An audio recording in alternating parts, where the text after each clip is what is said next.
নমস্কার বন্ধুরা, আমি আজকে আবার আরেকটা রান্না বানিয়ে দেখাচ্ছি। ক্রিসপি কর্ন কিভাবে বানাচ্ছি আপনারা দেখুন।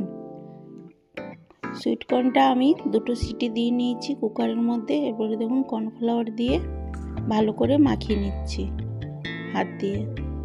দেখুন ভালো করে মাখিয়ে নিলাম। কি সুন্দর মাখানো আমার হয়ে গেছে। এরপরে দেখুন পেঁয়াজ, ক্যাপসিকাম, টমেটো কেটে রেখেছিলাম, কড়াইয়ের মধ্যে দিয়ে দিলাম, দিয়ে ভালো করে ভেজে নেব লাল লাল করে।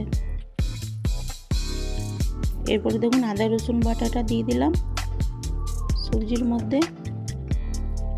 এরপরে একটু সস দিয়ে দিলাম, এরপর একটু সয়া সস দিলাম,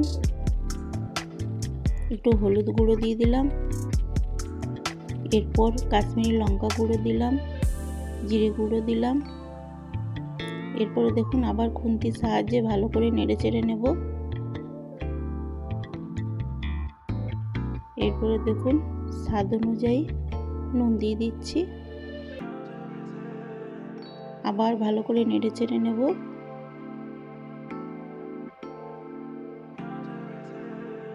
এরপরে দেখুন সুইট কর্নটা কড়াইয়ের মধ্যে দিয়ে দিচ্ছি,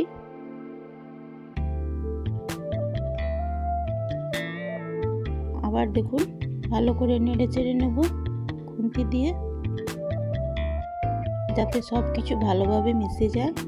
এটা রুটি পরোটার সঙ্গে খেতে খুবই ভালো লাগে রাত্রেবেলায়। আপনারা বানিয়ে দেখবেন।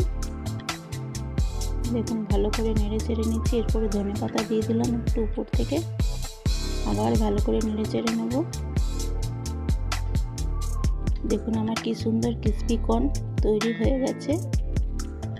ভালো লাগলে লাইক, সাবস্ক্রাইব, কমেন্ট করবেন। থ্যাংক ইউ, ধন্যবাদ, নমস্কার। এভাবেই আমার পাশে থাকুন।